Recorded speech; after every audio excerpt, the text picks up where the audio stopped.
Can you learn how to be a successful entrepreneur, whether it runs in your gene pool or not?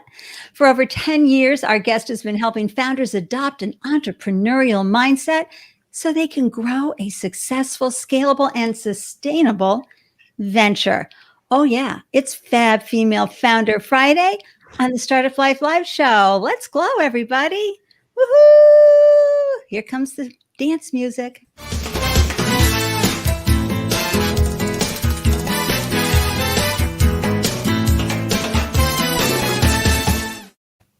Hello and welcome everyone to the Startup Life Live Show. I'm your host, Ande, Lyons, 4 times founder and startup champion to founders around the world. And after raising 4 businesses of my own, I now share founders' startup stories to help newly minted business owners find the solutions and inspiration they need to succeed. I'm so grateful you carved out time to tune in and up your founder game, because you never know what kind of aha moment you might have hearing another founder's stories, solutions, tools, advice, wisdom, or even a mindset shift can really help what you're doing with your founder journey. And if you're joining us live today, please say howdy in the comment thread so I can cheer and say, woohoo, so happy to see you. And same thing if you're watching the replay. I love to swing by and say hello and learn more about you and your work in the world. And if you resonate with the show's mission of amplifying diverse voices while serving first-time founders around the world, please consider supporting the Startup Life Live Show with your sponsorship via Patreon. Visit andelyons.com to learn more and grab the details. And thank you for sharing your love on this video wherever you're watching, because we're live right now on LinkedIn, Periscope, Facebook, YouTube, and Twitch. And so you never know, your love can help someone else grab some info. You don't know who's in your community, who's in your stream, who might be lurking that might benefit from hearing the show. So I'm so grateful for that love. And if you're tuning in from YouTube, please give your subscribe love and a click on the bell icon for alerts. Thank you. All of this just really helps us reach more first-time founders and helps them maximize the joy and minimize the heartache from their startup life. So let me tell you about this amazing guest that we have today on our Fab Female Founder Friday. And it's an A too. I love that. It's Areen Shahbari. And Areen, let me just grab some visual so you can look at it while I'm reading about her. Areen is the founder and CEO of Shahbari Training and Consultancy, and Cactus International. And she's a faculty member at Harvard University Extension School and Harvard Professional Development Programs. She also speaks at local and international conferences and has led training programs in the United States, Chile, Jordan, Palestine, Morocco, Turkey, Mexico, Bahrain, and Qatar. Wow. Prior to her teaching and entrepreneurial career, Areen worked for 10 years in the media industry as a journalist, a TV programming director, and a TV host of 6 TV shows where she interviewed hundreds of experts on topics ranging from politics, law, psychology, gender, diversity, and inclusion in business. Oh my gosh, she's bringing it all today. I can't wait to have her come into the room and have you meet her. Hello, Areen. Welcome to the show. Hi, Ande. I'm super excited to have this amazing conversation with you, and I can't wait to share my experience with everyone, with you, and with everyone who's listening, tuning in to this conversation. Thank you. Thank you for joining us, because I saw you for the first time. Wow, that sounds like a song. When you were on Anna Foster's 9th annual Mavens Conference, okay? And you were on a phenomenal panel about entrepreneurship. And I was like, oh my gosh, I know the Startup Life Live community would love to meet this amazing woman. And then, Areen, I realized that we have something really important in common. Right? Simmons.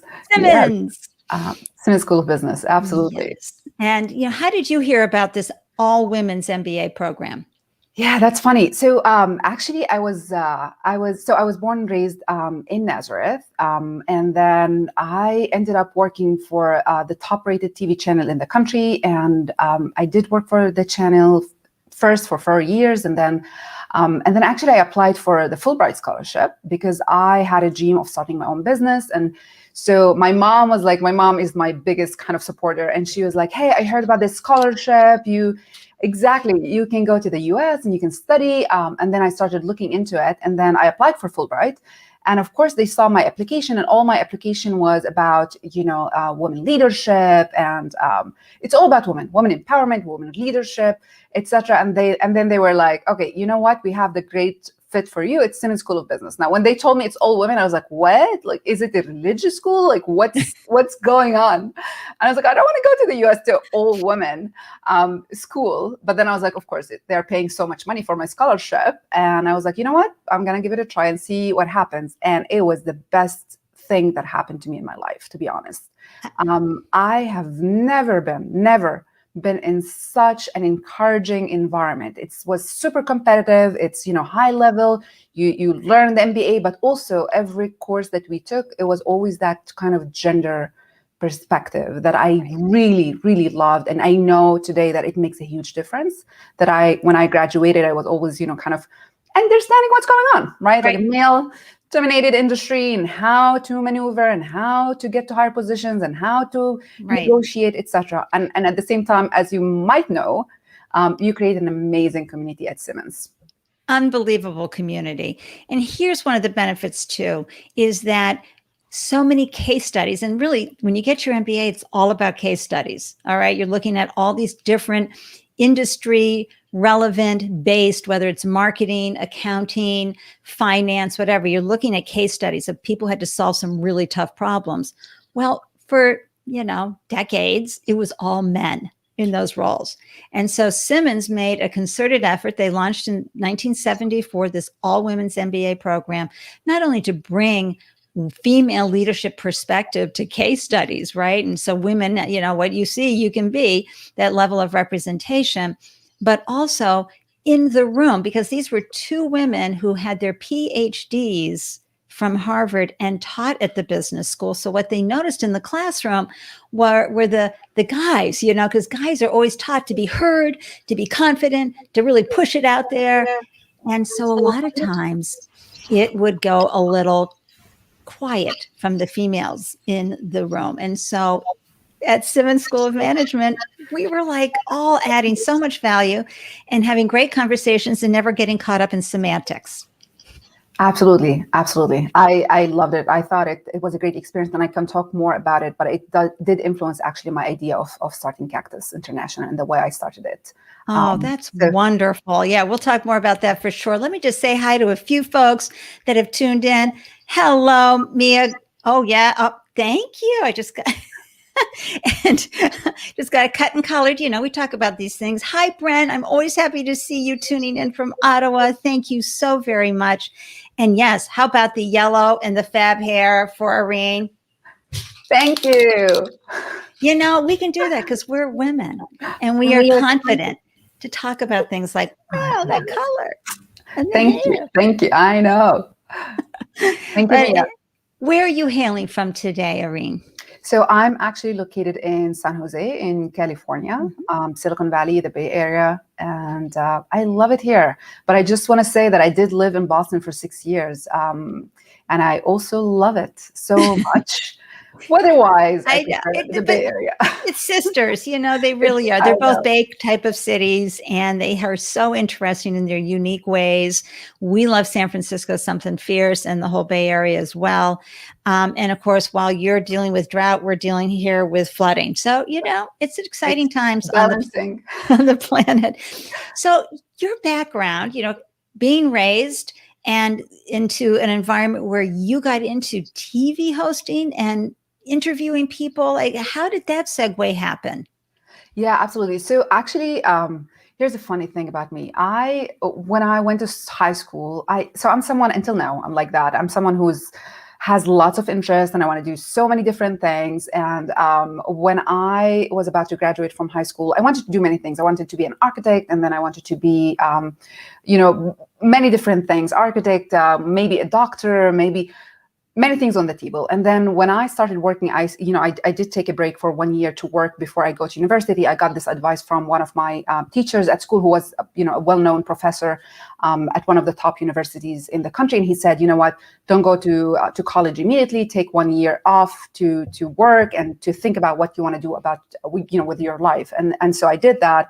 I worked for an accountant office and then a lawyer office, of course, as an assistant, junior position. But then I think, I had a conversation with one of the people that I was working with, and he was like saying, the media industry, it would be great. And then I was like, oh my God, like maybe that's what I want to do. And so I ended up studying, this is a funny story, because where I was from, you don't really it's not the same as the US. You don't do this 5 years and then you pick and decide from the beginning what you want to study. Like that's it. So I applied for different universities and I applied different topics at each university. I was like, okay, I'm just gonna apply again for being an architect at one of the universities, another one a doctor, another one. It's like I was all over the place. And then when I got accepted to multiple things, I was kind of into the psychology, and then the psychology and basically and media. Yeah. And that's what I specialized in. And I had a goal. I was like, okay, I'm gonna go with psychology and media, and I want to be a TV host. Like I put it as a decision. I was like, I want to work at a TV channel and I want to be a TV host, right? And I remember the third year, I was like in college. So by the way, I did my bachelor degree in dual bachelor's degree, mm-hmm. and I did it in 3 years. So again, it doesn't take as long as in the US. And I remember the third year, the beginning of it, right? I don't come from a family that had a lot of money. We didn't. Like I had to find ways to work, get scholarship, whatever, a loan to be able to fund my education. But then the third year, I was like, I'm not going to do any of these side jobs. I want to work for a TV channel. And I want to work in the media industry. And my friends were like, are you crazy? You don't have money. Like you don't have the privilege to decide that you're not going to do anything but insist on working for a TV channel. And somehow I did end up working for a TV channel within like few months, and while I was doing my third year at university. Yeah. And that was a big deal because, I'm Palestinian. I was born and raised in Nazareth. I have an Israeli citizenship. So we are a minority. Yeah, sure. In our own, Well, representation mattered there too. Yeah. So I was actually, so I became the first Palestinian employee in that company. So it was really a big deal. And then 2 years later, I went and pitched to be a TV host. And my boss was like, no, you're not ready yet. And so I went and talked with the editor in the company, like the main editor, video editor. And I was like, hey, listen, like I want to be a TV host. And he was like, okay, well, if you want to be a TV host, how about you doing a pilot? So go interview someone, film it, record it, and bring it back to me. So I did. And when he saw it, he was like, oh my God, you're good. So then he organized for a meeting with my boss, him, and my boss's boss. And he showed them the recording, and they were kind of like, okay, she's good. But of course, my boss was furious because he was like, I told you no. And I said, yeah, well, he was like, you went behind my back. I was like, well, you forced me to, because I came to you and I said, this is what I want, and you shut it down. So I had to find other ways for me to achieve my goal, my dream. Right. And so that's how, and he ended up like, we had a really good relationship. So he ended up very supporting me all the way. And that's how I got into, the TV industry. Well, you are proving how, no is just another way to yes. Exactly. I'm like, well, you said no, there's a billion ways that I can. Yeah, but somewhere along the way, you had the ability to overcome any self-worth issues, lack of confidence. And this is the most important thing, everybody. We're not born confident. Well, yeah, maybe we're born confident, but over the years, we tend to lose that. And self-worth gets chiseled away as we have different lived experiences. But what we can do is to take all those little pieces together and say, okay, how do I pull enough with my duct tape together to say, okay, they said no, right? And I'm not going to take that as an answer. And I'm going to go to this guy because he knows something I bet that I need to know to achieve this dream. And I'm going to tie in Simmons to this. Okay, everybody. Simmons, as an all-women's MBA program, understood that women get sidetracked. They can get started in college and something happens. They get married, they have a kid, they get family needs to be taken care of, something happens. And so they admitted 1% of their student body every year were called non-traditionals, those who hadn't completed fully an undergrad degree. That was me. And I am the worst test taker, especially multiple choice. I'm like, and I get caught up the worst. And so they told me not once, Areen, but twice, we don't accept GMAT scores as low as yours, Andy. Oh, And so, when people tell you no, you got to think about it. You got to have some self-awareness. You had a goal because you knew that being a TV host was going to help you be fully expressed. I mean, look at your full deliciousness there. Of course, you need to be in front of a camera and talking to people. In my case, I knew I was a smarty pants. How was I going to prove it? Well, folks, just as sidebar, I took accounting and expository. Nope. I took algebra and expository writing, 3 semesters in one on both subjects at Northeastern at night, working full time, and A+'d them. And then I started a statistics course, which I was really not doing well in, when I heard from Simmons saying, okay, you've proved that you have a left brain and you can think critically. And I did this in a very short period of time. As long as you get a B+ or better in statistics, you're in. I'm like, oh my God, I think I had a 75 on the final. I mean, on the midterm in statistics. And that was 3 semesters in one. And so what did I do? I had to figure out, I had to do some statistics on what the probability was that I was going to get a B+ in the grade. So I knew what I had to get in that final. I mean, I just went all in and then I got a 94 on the final. So boom, B+. Wow. And got in. And let me tell you, after I got in though, I was like, oh, that was enough. I can't do anymore. But I just wanted to add that little side story, everyone, to Areen's, because we get told no a lot. And, sometimes the no's are, some good feedback, of course, because, maybe we just aren't cut out for something and it's not a good fit. But you have to be self-aware enough and passionate enough to know that when you hear that no, like Areen did, what do I need to prove? And so thank you for letting me tell that little side story, everybody. It's a super inspiring story, Andy. And yes, it's this attitude of, if someone is telling you no, don't get caught into the ego game of, they told me no, and now I have to keep insisting on something. Well, understanding, and when he said I'm not ready, right? Like I went and shared that with the main editor, the video editor of the company, and he said, well, prove it, then go and do the pilot and bring it back. And I think that's the concept, understanding why people are telling you no, and then going and proving it. And sometimes they are telling you no because of their own interests, whatever. But always try to find the way to get what you want, right? Like I have plenty of examples in my life, and especially as a minority, right? As a woman minority, I faced a lot of struggles in my life, and I had to have this kind of personality to really succeed in my life and to achieve my dreams. And so, if anyone is hearing us and they feel, I come from minority group maybe, or I come from a group that gets discriminated against, or whatever it is, know that there's a billion ways and don't give up, never. And I didn't give up, and I got the Fulbright scholarship. I came to the US, I went back home, I started my business, I came back to the US. I mean, it's just, it's I would have not been here if I didn't have this kind of mindset of exactly. And you have to be careful of the messages, right, that people give you. So 2 things I take away from what you just said, Areen, which is, this is why we have the Startup Life live show. How can you up your game? Okay, you always have to be learning and getting better at what you do. So sometimes when you've been told no, you've got to get better. And so you're going to go improve. You're going to go, wow, okay, what does it mean to interview somebody? And how am I going to do this? And all the parts and pieces that are important.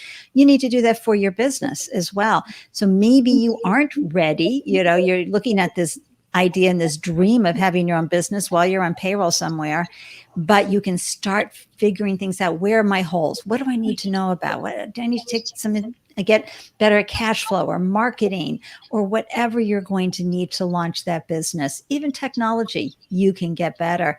And about who you let into your life, right, Areen? Who are you going to let people tell you? Your mom was like, go, girl, go. My dad said, oh, we only send our best female employees to that graduate school, that MBA. And so I had to hold up my trash can and say, Daddy, that's where that comment's going, in the trash, dude. Come on. So again, we have to be really careful what we take in and where we put it, right, Areen? Absolutely. And I agree with you, Andy. And there are people who laughed at me. Like, I was talking to people and I was like, hey, I'm going to, apply for the Fulbright. And the thing with me is like, I talk about things. I'm going to work for a TV channel and become a TV host. And people are like, what are you talking about? Like, what are you dreaming? And then I did the same when I started working for the TV channel. I was like, okay, I'm going to apply for the Fulbright before even applying, right? Like, I'm going to apply for the Fulbright scholarship and I'm going to get it. And then I'm going to go to the US and do my MBA in the US. And people are like laughing in my face, like laughing at me in front of me. And they're like, are you hearing yourself? Like, what are you talking about? Who do you think you are, Areen? Exactly. Who do you think you are?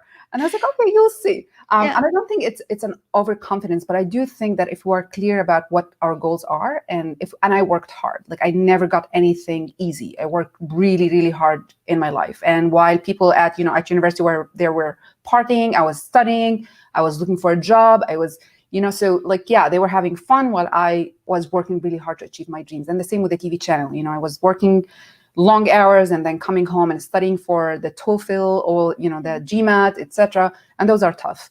And then applying for Fulbright, which is a 2-year process. I mean, you have to be very patient and do a lot of things and interviews, etc. to be accepted, right? They just accept very few people. But you spoke your dream into reality. So sometimes a lot of people are like, I'm going to write it down, but I'm not going to tell anybody because they're going to do what they did to Areen. What? You are so funny. Look at you.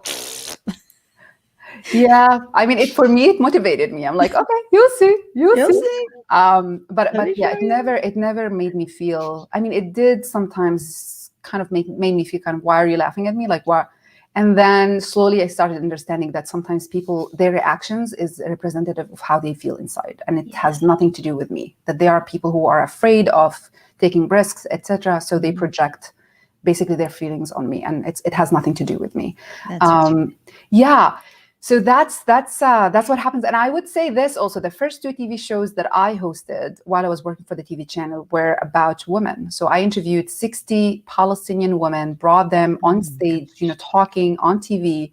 And that's something that never happened before. There wasn't any shows that were focused only on women. I got a lot of... Was this an Israeli TV show? It was an Israeli TV show. But it was, it's all Palestinians. It was in Arabic. I was interviewing them. They got, the subtitles in Hebrew as well.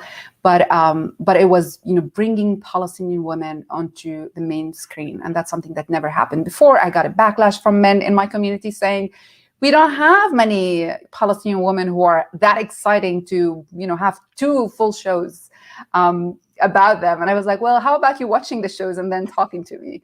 And then some of them actually called me back and they said, you're right. I'm sorry that I said this. We have phenomenal women. And I did this, and I'm going to say this. I think, whenever I try to think about what is my position in this life and what is the power that I have and how can I use the power that I have in a way to make a positive social impact in society. And that's what I did with my TV shows, right? Like I get some backlash, of why are you doing this? Why are you just focusing on women, etc. But I knew it's the right thing. I knew that it's going to make a difference, and it did make a difference. The first shows, women were kind of terrified to be on TV because they didn't see many women on TV. And I kept insisting, etc. until we had these 60 women. And it did make a difference in the society because women started feeling more comfortable being on TV, started feeling more comfortable participating at conferences, etc. So that changed, one thing that I did within my power that was really impactful. And everyone can do like one small thing within their power that can make a difference. Just, ask yourself how within my position I can do one small thing, or big if you can, that could change things. I love that, Areen, everybody. And, frankly, I'm going to just bring this up because that really is a moment that's giving me goosebumps. One small thing. What can you do today? What can you do? One small thing to help any kind of social cause. And thank you, Areen, for amplifying Palestinian women's voices. It's twofold. It's not only you're, educating the population to the power of these Palestinian women, but look at what you did for them. Because when you amplify folks' voices, everyone, you are giving them not just the confidence and the recognition and the celebration that they need, but that has a ripple effect, because then they go deeper into their own work in the world. And that, the pebble and the ripple out then serves somebody else and somebody else and someone else. Right, Areen? Absolutely. Absolutely. Oh, so grateful for that. Now, while you were jamming as a TV host, amplifying these beautiful women and their voices and other interviews and speaking and all that, you had this calling to become an entrepreneur and to work with entrepreneurs. Where did that start in your beautiful brain? Because we get it now. I want to be a TV host. Done. I want to get, a scholarship so I can increase my education. Done. Boom. This, boom, that. How did... Yeah, I just want to mention, I wanted to be an architect first, and I failed miserably with they had a test where I had to drawing tests that I did twice, and I failed at it. So I don't want anyone to think that I just succeed. I just put goals and succeed always. Sometimes I fail, but I don't change my method of, setting goals and trying to achieve those goals. Right. And you understood some of your limitations. Okay. Yeah, absolutely. Absolutely. I think it's multiple things, right? I truly believe sometimes that if something works, there's a reason for it to work. And when something doesn't work, there's a reason for it not to work. And I wouldn't understand it at the moment it happens. Yeah. I just need to keep going, and then reflecting back, I will see that that's what needed to happen. So there's no need to dwell on things too much. Right. But the story of Cactus. So while I was doing the TV channel, of course, so as I said, I'm Palestinian. It was an Israeli TV channel. I was the first Palestinian working for the company, and the only one as long as I worked for that company. And then and in terms of the shows that are dedicated for Palestinians, there were very few. And the media has a crucial role, and that's what I believed in, and that's what I studied also, media. The media has a crucial role in changing perspectives, right? It's all psychology. You impact the perception of people, you impact how they see themselves, etc. The media has such a huge role in how people perceive themselves and go about their lives. So when I was working for the TV channel, there were very few shows that are dedicated to the Palestinian community in Israel. And so when I said I want to do my MBA in the US, I want to apply for the Fulbright scholarship, I wanted to start a business. And the business that I thought about was a TV channel. So it was not Cactus, it was not what I'm doing right now. It was actually, I wanted to start a TV channel that is dedicated to Palestinian women initially, and then, and then it will expand into women from the Middle East and North Africa. And, the same concept of, I want women to feel empowered. I want women to know that they can achieve whatever they want through that TV channel. And so that's what I did, right? I came to Simmons. I did my Teresa Nelson, the amazing professor that I had for entrepreneurship. Hi, Teresa, Dr. Nelson. Yeah. I love Teresa. So she taught me the entrepreneurship courses, and one of them was the business plan. So I wrote my whole business plan on starting a TV channel, and she was phenomenal. She also helped me get a grant to travel back home and do my research to help me understand better if I can accomplish my vision for the TV channel or not. One of the things that I discovered when I went and met with the investors was that they are not really interested in focusing on women. They just wanted to do it like a general TV channel. There was no specific vision for it. Their understanding of the TV industry was not that great. They had the money. They just wanted the power of having a TV channel, but they didn't have that understanding. And I felt if I just joined them, of course, I can't start a TV channel on my own. I need investment, but I understood that we are not aligned in terms of my values and where I want to put my energy. And the thing, while I was doing my research, I also discovered, and that was where the conflict happened, I also discovered that Palestinian women at that time, about 80% of them don't participate in the workforce. And in the Middle East, over 70% of women don't participate in the workforce, even though they are more educated than men, and they're highly educated, and the majority of them are educated. So that blew my mind. And then I started questioning myself, is really the TV channel the thing that is going to empower them when financially they are not empowered, when financially they can't have the money to decide what they want to do with their life? And that's where Cactus idea came about. And I said, you know what? I researched a lot, and I said, there's a lot of discrimination within companies, right? Companies, and it's everywhere, even in the US. What do we have, like less than 6% of women CEOs for Forbes? Right. Yeah. Fortune 500 companies. So this problem is worldwide, where women get discriminated against if they work for companies, they don't get promoted, etc. And then in the Middle East, many times it's the government who offers the jobs, and of course, if they have to choose, they give the jobs to men because, socially, men are the breadwinners, so they give most of those. Oh, is that such an old story and meme, huh? Yeah. So then I said, you know what?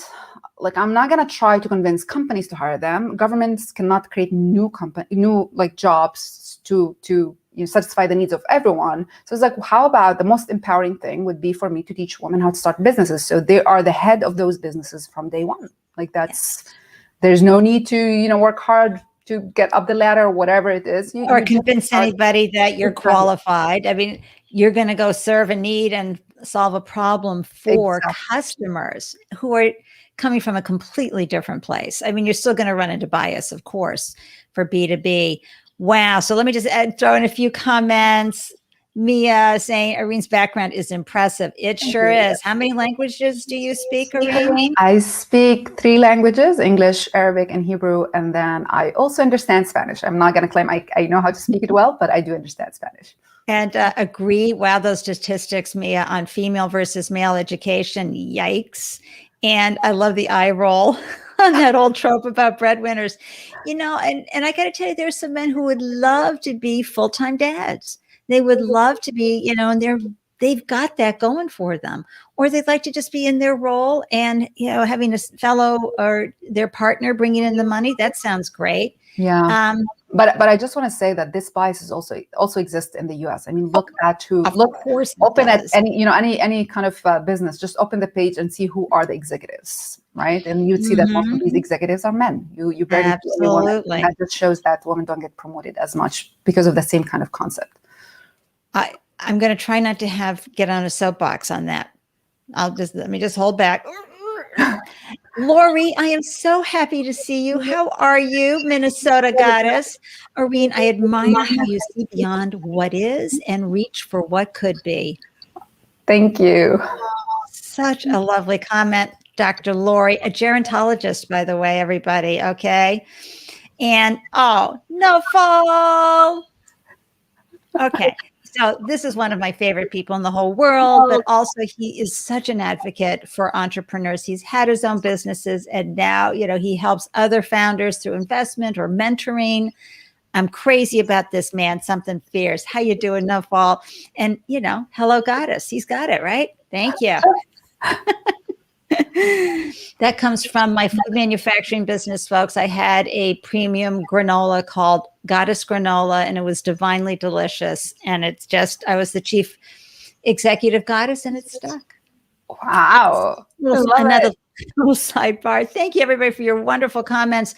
So great idea to help solve the problem of women, and this here in the U.S. as well as the Middle East and everywhere, coming up against glass ceilings, especially when they want to take time out to birth a couple of kids. If they're called to do that, how does that all work? And how do you keep on track within these organizations that no matter what you do, pattern matching is there? Okay.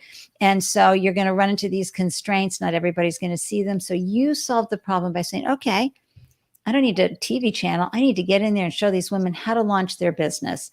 So we love this about getting our MBAs, especially at Simmons, where you're doing case studies, you're doing your own business plan and theses. What happened there? What happened next? Because it's an idea to launch, but then you had to come up with the name and actually do it.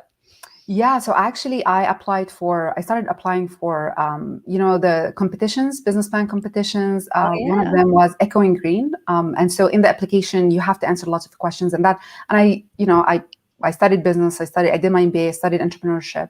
And so through filling those questions, one of them was, what's the name of the business? So that's when I thought hard about it. And then I chose Cactus. And the reason why I chose Cactus is because usually in the Middle East, you don't expect much of women. I mean, that's the perception before. I don't believe it is right now because I started Cactus in 2013. And that's when I thought, in the desert, you don't expect any plants to grow, and that's the kind of similarities between women and the cactus. And the other reason is entrepreneurship, and the cactus has what it takes to sustain itself in a very harsh environment, and that's what I believed women have. Women have all it takes to start and run businesses and grow businesses, no matter what, no matter how harsh the conditions are. And so that's how I came up with the name Cactus. And I thought it, the meaning really resonates and makes a lot of sense.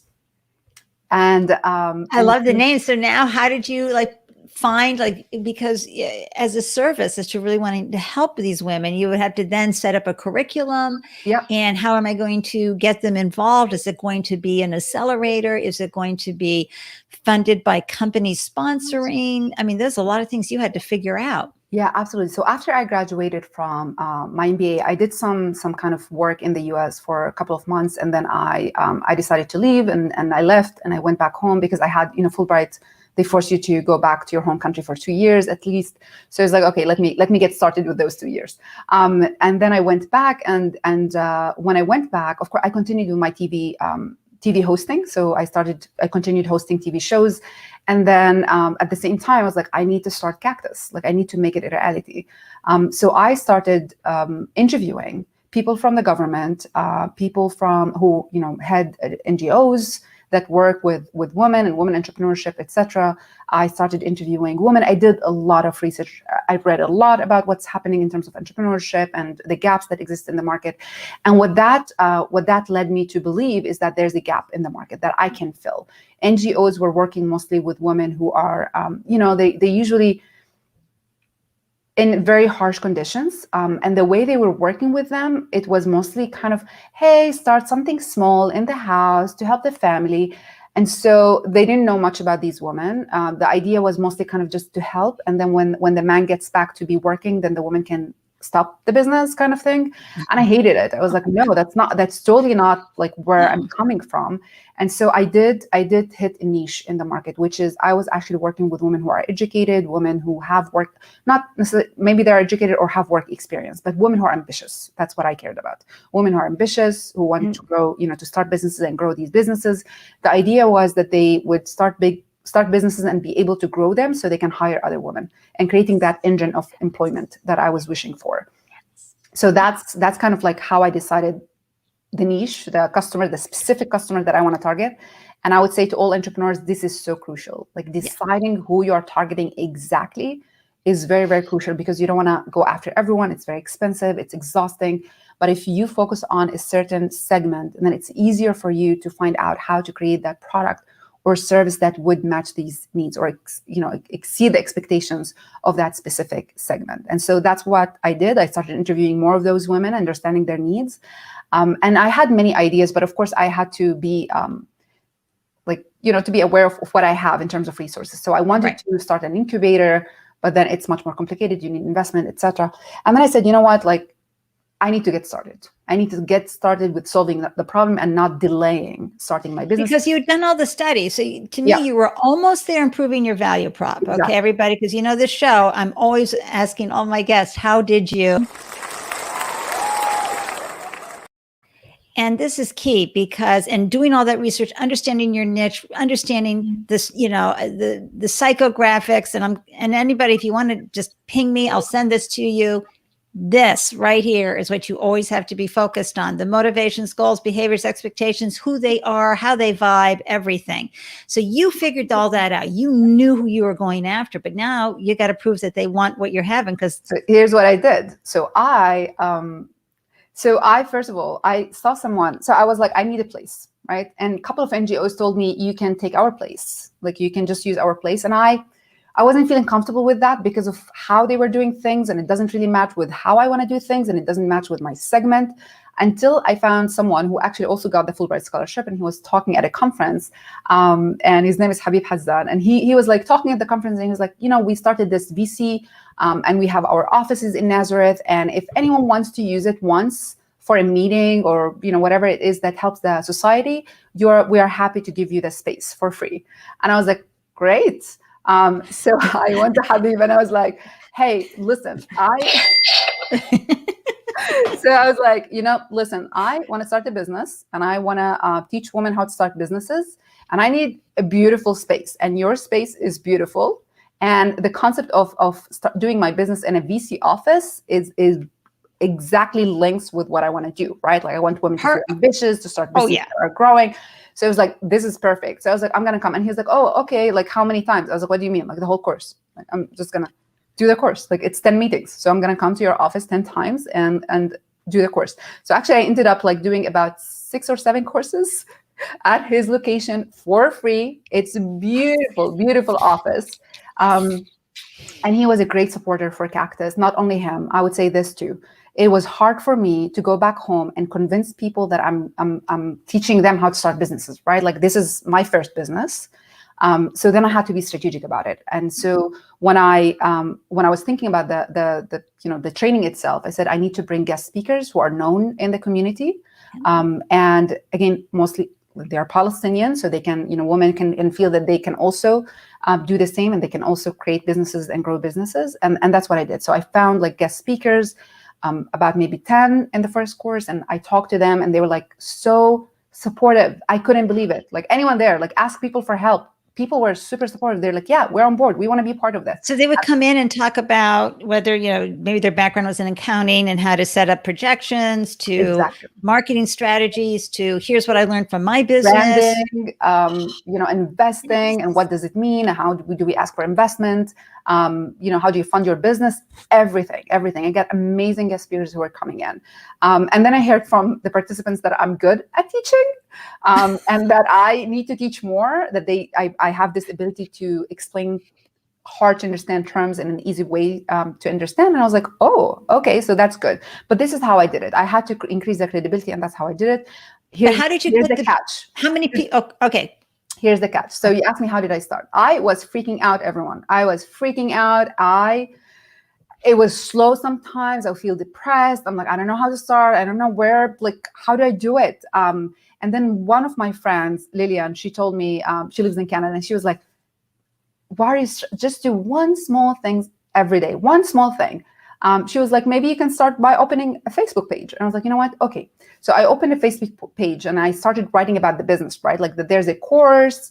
And then I set the time for the course, and I said, it's going to be 10 meetings. This is how much it's going to cost. And it wasn't cheap at all, comparing with all the NGOs that were offering courses. And you have to pay ahead of time before enrolling in the course, and registration ends at this date. And I was like treating it as if the course is all established, and it didn't. I had the outline. I did not have the slides. I did not have the training. I did not have the Chris speakers, nothing. All I had is the idea, the outline of how I want to do it, what I would cover in terms of topics in each class. And that's about it. And then I published that.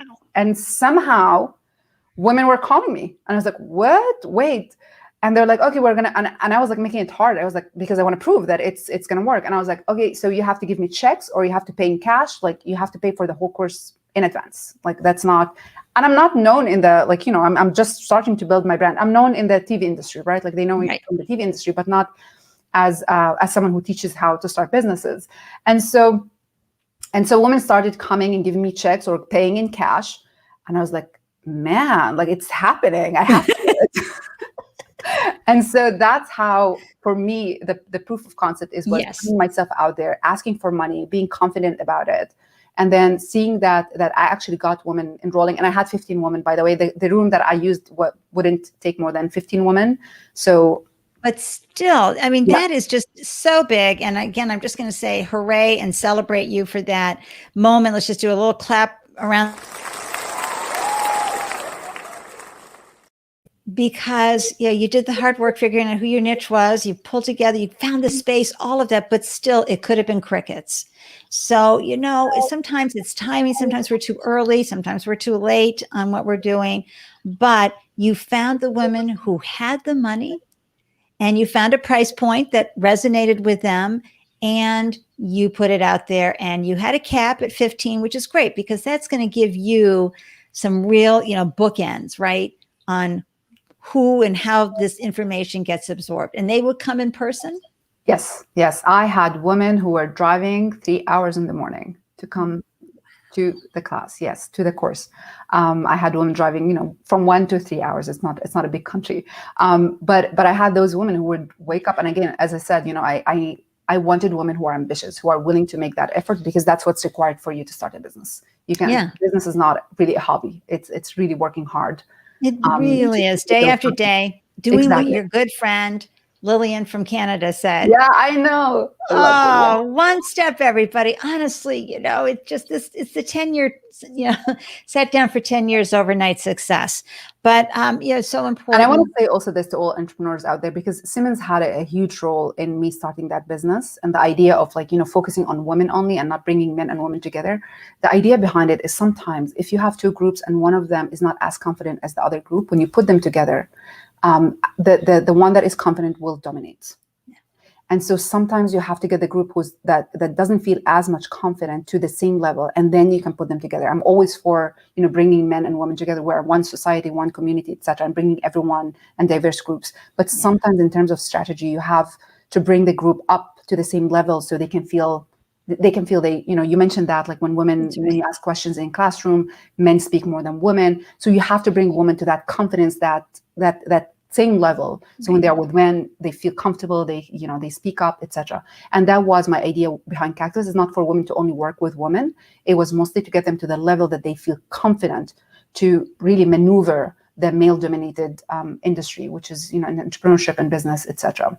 Absolutely. And everybody, you can visit cactusint.com to learn more about the incredible work that Areen is doing. And I also love, this is why entrepreneurship is the best personal development program out there. Did you in life, were you really confident that you were a great teacher? Not at all. I've never, when people ask me, I'm like, I've never thought I want to teach, never in my life. That wasn't there were many things, you remember, but like I said, I applied for many topics at the universities, subjects, whatever. Teaching was not one of them.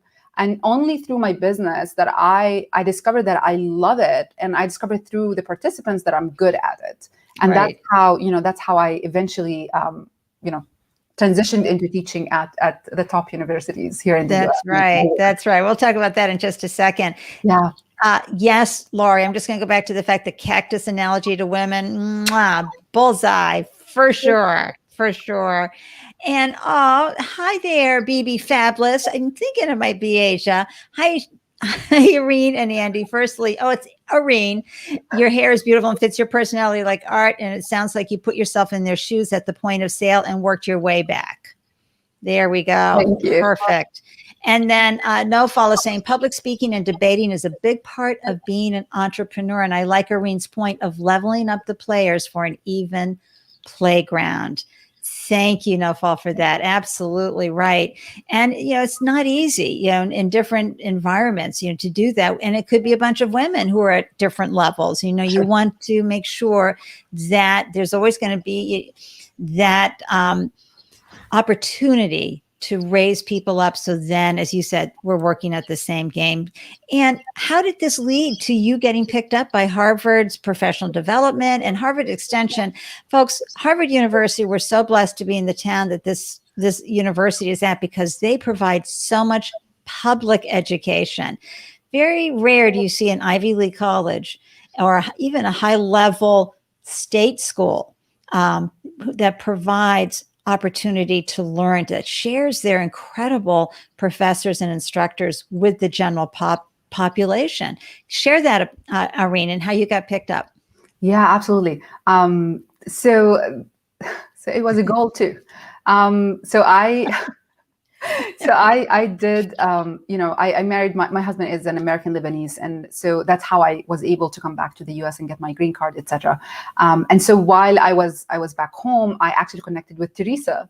And I was like, Teresa from Simmons School of Business. And I was like, Teresa, I actually discovered that I love teaching and I want to teach at Simmons. So can you help? And then she connected me with Patricia. And then Patricia was like, we don't have any courses. I went and met with her and she was like, actually, maybe we do. And so she gave me 2 courses to teach at Simmons. So I started. Is that Patricia O'Brien? Patricia Deaton. Deaton, got it. Yeah. The dean at that time of the school. At that time. And so I was like, I want to teach. And she was like, we don't have any openings. But then when I went and met, and I was like, doesn't matter, let's meet. Actually, okay, so the true story is they offered me a course before I got my green card. And I was like, I can't do it. I still don't have my green card. And so when I did get my green card, she told me there was no openings really. And then I was like, doesn't matter, let's meet. Let's just meet and talk. At least you would know me. So when the opportunity is right, you can talk to me. So I went and met with her, and she was impressed. And then she was like, okay, you know what, maybe we have 2 courses. Maybe how about you teaching those 2 courses in the summer? And I was like, you know what? Yep, I will do it. And I started teaching at Simmons School of Business. And then what I did during my time, like when I came back in the US, is networking. Yeah. So I started networking with people. I talk about what is it that I want to do, but also I think the main thing that I was also trying to do is Cactus was on site, and I wanted to move it online, and I needed to learn how to do it. And of course, I was scared. Anyone there, we are human beings. I was scared. I didn't know exactly. I didn't know if it's going to succeed. All these different questions. So my way about it was I need to network and talk with people so I can learn more how I can transition to online. And then one of the people. So I met this amazing guy at MIT, and he was like, we ended the meeting, and by the way, I met 2 people at MIT. One of them was horrible, to be honest, horrible. I don't know why he accepted to meet with me if he didn't want to help. Yeah. He was just bringing me down. He was like, and I'm going to say this because if anyone here is listening to this and it happened to them, don't get discouraged. There's people, I don't know why they do these things, but I actually volunteered at an NGO, and that NGO connected me to that professor at MIT.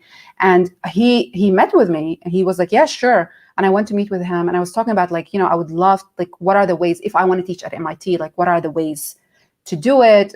And he was like, no, maybe secretary. I'm not sure about that. That's what he told me. And that was horrible. The horrible thing about it is not, I didn't push for the meeting. I got connected to him, and he said, yes, why did you say yes if you have no intentions of helping, and why are you bringing me down? Anyway, so. Thank you for pushing back. A lot of times we tend to be polite, and and sometimes we're sure that they're never going to hear us anyway when we speak up, but say it anyway. Yeah, that's right. So, Mia Voss, who is the host of the popular podcast called Shit We Don't Talk About. Absolutely. Call it out and blow it up. And then I had this meeting with the other guy, and I was like, oh, I hope it's not the same. And he was a fabulous person, really. And I met with him. We had a good conversation. I left the meeting, and I go to my home, and then I see 10 introduction emails. He's introducing me to all kinds of people, professors at MIT and Harvard. No, professors at MIT and other people. And so I ended up meeting with a lot of, right? I'm like, okay, now I need to meet with all of them. So I started meeting with all of them, and I ended up actually getting a job at MIT at the Trust Center, the Entrepreneurship Center, through those connections. Yeah. Because I went to that meeting, and I was like, I would like to volunteer to teach one session, or to give a workshop. And the person there was like, how about you be the academic director? And then after that, she was like, how about you being the academic director and the operations director? Oh, wow. Like, so she saw your potential right away. Oh, I can put this woman to work. I know. So I was like, okay. So yeah, sure. And then one of the professors at MIT, he was fabulous. He was super interested. And I would say this, everyone was so interested in learning about Cactus and what I was doing with my business. And then he was interested about Cactus. And then I asked him a couple of questions about teaching, because I was going to teach at Simmons School of Business. I had 2 courses there. And then towards the end of the meeting, he was like, hey, do you want me to connect you to one of my friends? She teaches at the Harvard Extension School. I was like, sure. And I met with Jenny after, that person who connected me with, and she teaches mostly, she moved from on-site to online. So I was like, that's a great, that's a great opportunity to learn how I can move Cactus from on-site to online. Yes. She can explain her experience. So we had a whole conversation about, how do you teach online? What's different from on-site? What are the things to pay attention to? Yeah. How can I make a course successful? Towards the end, she's like, hey, would you be interested in teaching at Harvard Extension School? And I was like, Yes. It was a goal that I didn't expect it to happen so soon. So it was like, yes, absolutely. And then she was like, okay, I'm going to connect you. And then before she left before me, and then I went home, and I was like, she connected me already. And I remember also the person said at Harvard, she said, we don't have any openings now. So I'm sorry, but we don't have any openings, maybe in the future. And then I said, you know what? I don't mind. Maybe it will happen in the future. We'll see what happens. But I would love to meet with you if you have 20 minutes just to meet and get introduced. So if such an opportunity exists, you know who I am. And so I met with her, and we had a great conversation. And then towards the end, she was like, how about you teaching our marketing course? All right. So this is something you got to take away, everybody. I mean, I know we can't meet in person right now, but hear how Areen I know, said it's it and crazy, framed right? it. Like, so I was like, yeah, sure. She was like, so can you handle that? I was like, absolutely, yeah, sure, of course, like the confidence, right? And then she was like, okay, fine, we're gonna give you the marketing management course to teach, and we'll see how it goes. And that's one thing about the US, like they give you opportunity, then you have to perform, and if you perform, they keep giving you opportunities. So I love that about being in the US. And so she was like, go ahead and you will teach that course. I left, I swear, Andy, I left the meeting with her. I couldn't believe it. I was like, is she serious? Like, is she joking? Like, would she really give me three? And I called my husband. I was like, guess what? I'm going to teach at Harvard. He was like, what? And I was like, and then I didn't tell anyone. I was like, until they send me the contract, I sign it. I make sure that it's Yeah. then I'm going to start telling people. And actually it was, that's what happened. And of course, I get high ratings at Harvard, and I got at Simmons School of Business. I got awards for teaching excellence, even though like I was one of the youngest faculty members.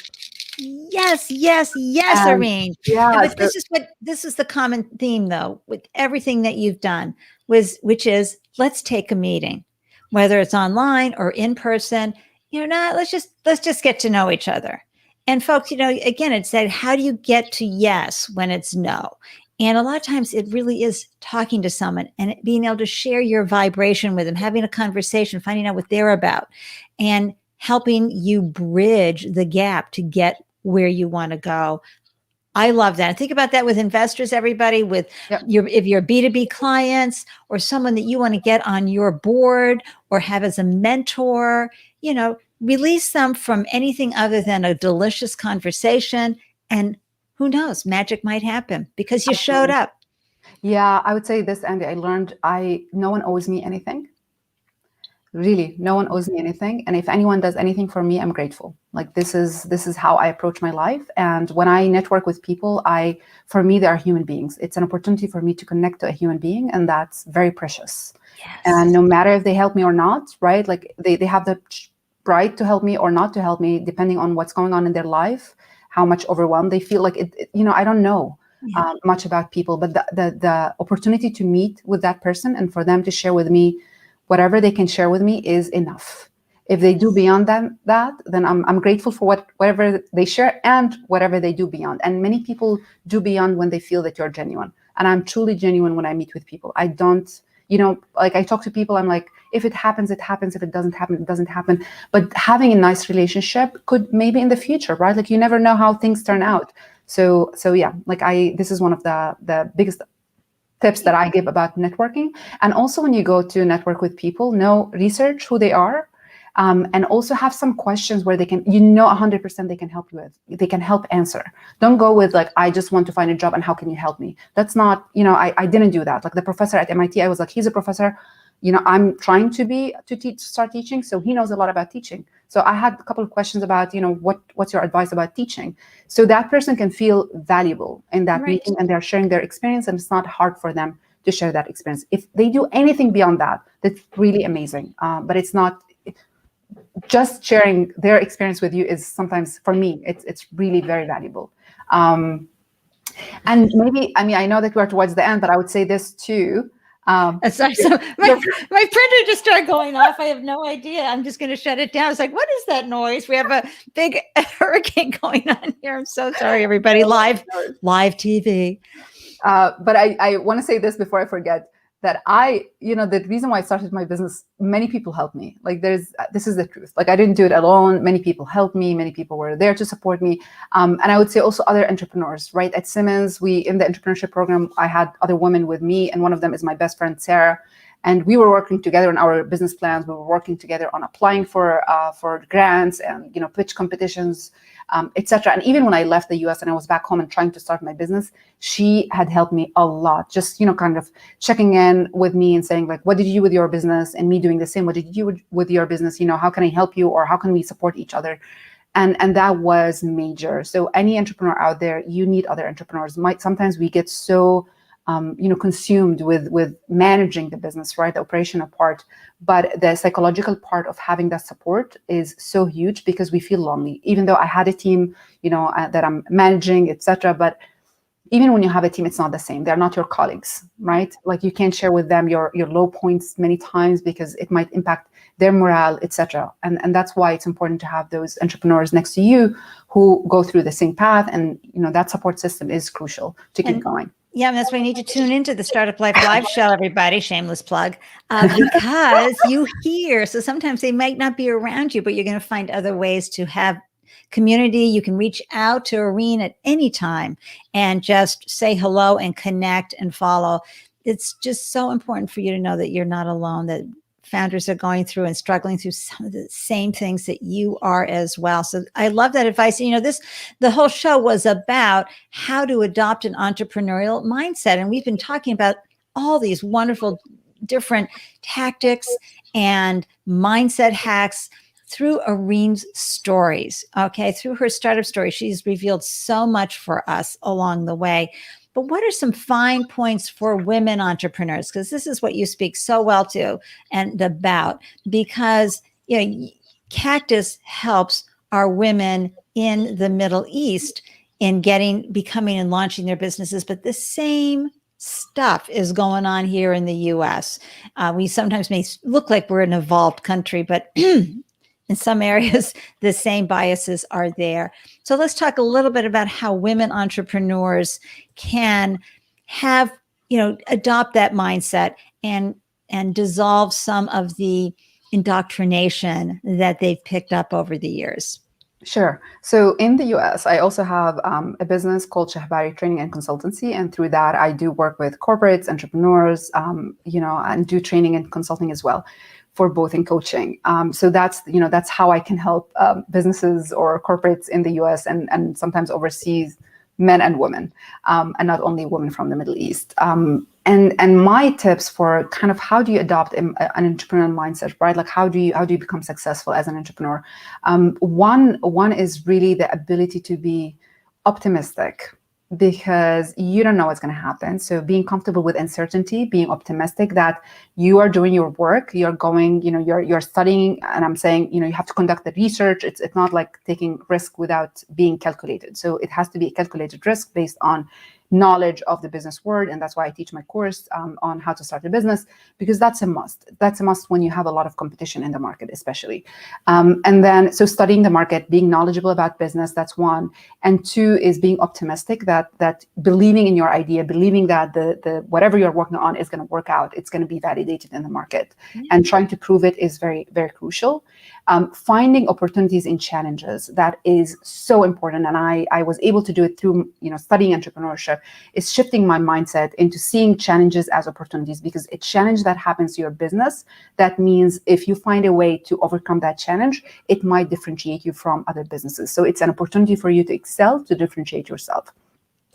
And then I would say also, when you fail, like the concept of failure, right? We are so worried about it since we are little kids. Like, what does it mean, right? Like, we always want to succeed and we get prizes for success. Get out of that if you can. I mean, it's hard. You have to work a lot on it, but get out of this mentality of, I need a prize in the end. Let the prize be the fact that you're going through a journey, that you're growing through that journey. And that's by itself is amazing. This life is just a journey. Like, no one really, in the end of the day, no one really cares what kind of achievements you had if you just focus on the achievements. It's really about what is the journey that you took to get to that achievement. And that's crucial in my opinion. And then when you do fail, I always told when I teach entrepreneurship, you didn't fail, the business failed. Right? Like, you didn't fail. It's the business that failed, and it's okay. It's okay. You can learn from that failure, and you can go ahead and try to build a new business or pivot or whatever it is to keep going. You just stand up and keep going. But you're not a failure, and you're not a success, by the way. Like, you might succeed at a certain point, you might fail at a certain point, but you're not neither a success nor a failure. Do not get tied into that label, yeah. Right? And can I just say, everybody, here it is. It happened.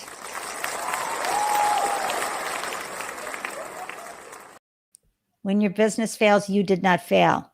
Absolutely. Okay, everybody, just please remember that you did not fail. The business failed.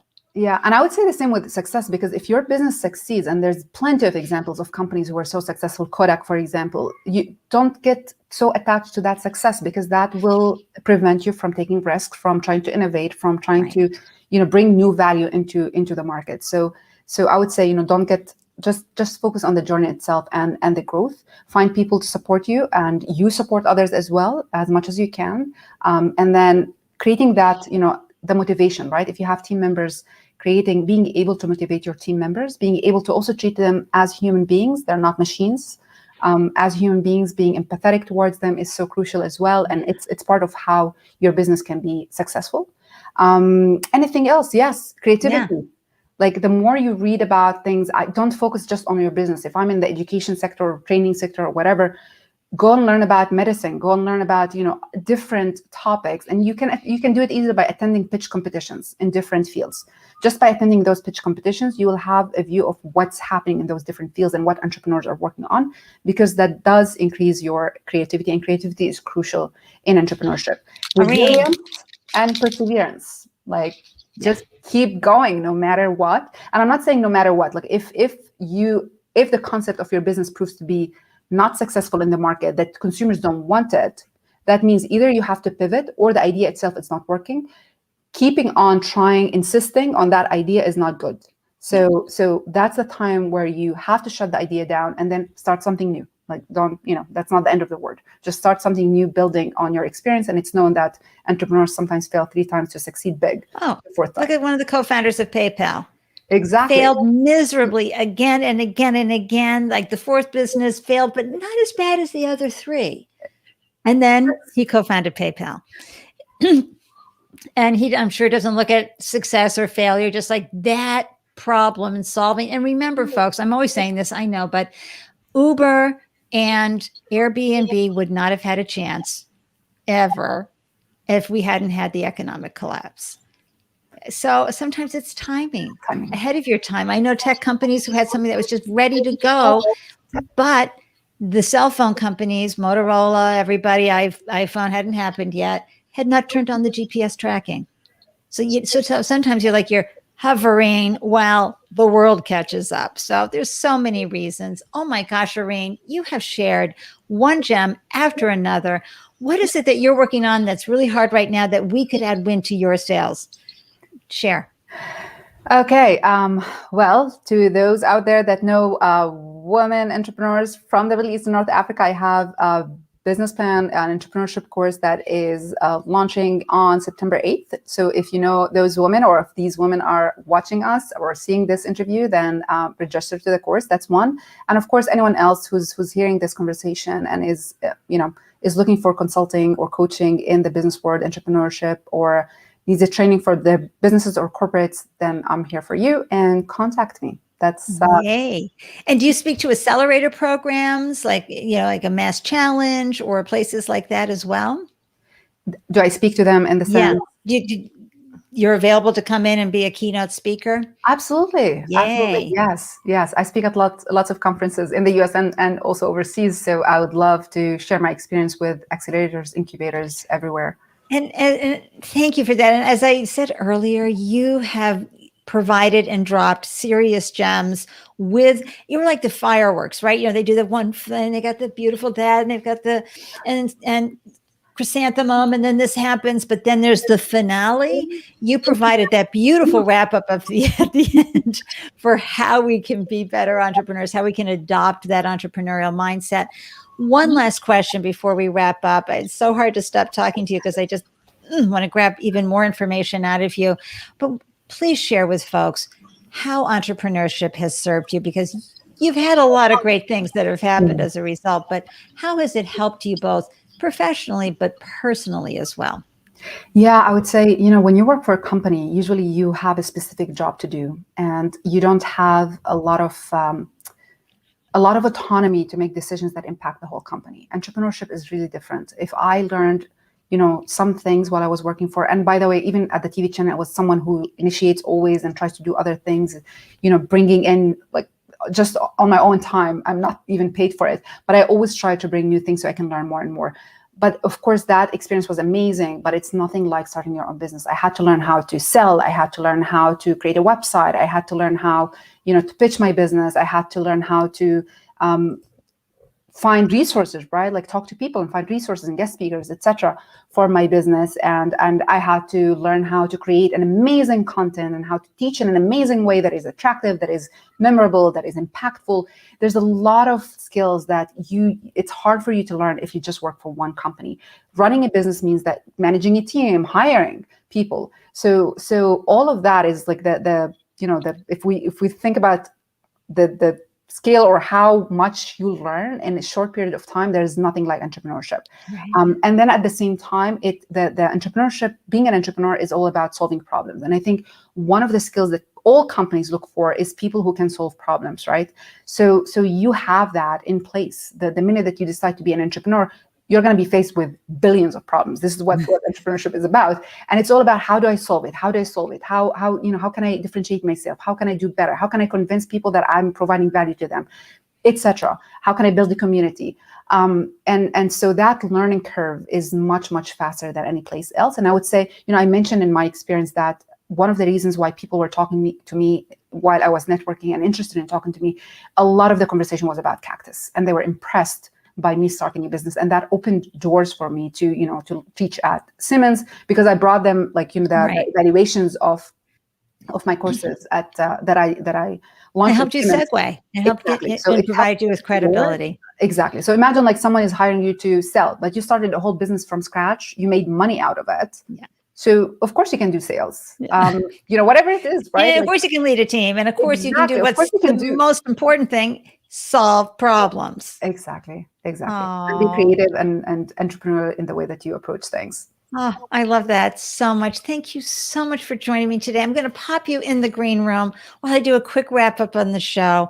But I am so grateful for your wisdom and the gems and your perspective that you shared today, because I know that founders who are tuning in are able to go back to what they're doing and go, all right, because they saw Areen and what Areen did. And, we need that little shot in the arm, everybody, because sometimes we're just not seeing any evidence. And therefore, we have to kind of fake ourselves into where we need to be until it unfolds. So thank you, Areen. Hang out in the green room with me. And I'll be right there with you. And I'm going to pull myself up here into the full screen. I got to tell everybody, that was extraordinary information that we just heard from Areen and her incredible business. Let me just put this up one more time. Cactus. Did you not love the name Cactus? Why she chose that? Because of women and what they're able to do under huge, really arid conditions. So I just thought that was amazing. I'm so happy you tuned in and joined me for that one. Let me share with you who's coming up on Tuesday, July 13th. Another incredibly inspirational founder who has, this is Cynthia Delaria, and we're talking about how you don't need to build your business in the dark, okay?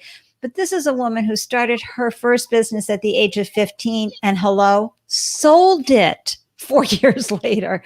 She's a twice exited tech startup entrepreneur. Now she has a predictive website called Precursor. So she's using artificial intelligence and machine learning to help founders basically prove their value prop so that when they do launch, it has a greater chance of success, of course, based on market conditions, et cetera.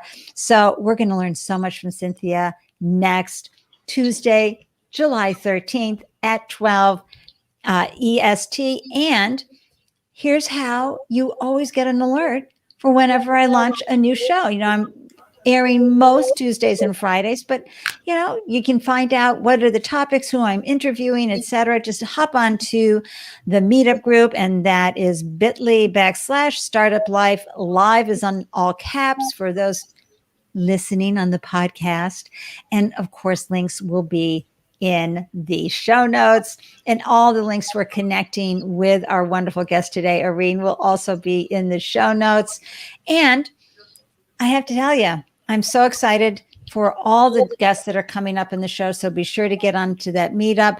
But now I want you to promise me, because it ties in beautifully with our conversation that we just had with Areen, which is, here we go. And of course, A.A. Milne, she was working it with Winnie the Pooh there. You're braver than you believe and stronger than you seem.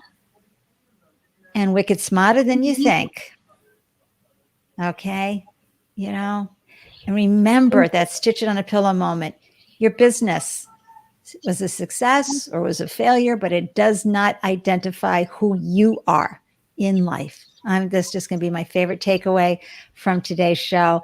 Wishing everyone a delicious week wherever you're glowing. Until next time, mwah, I'm here for you. Cheers.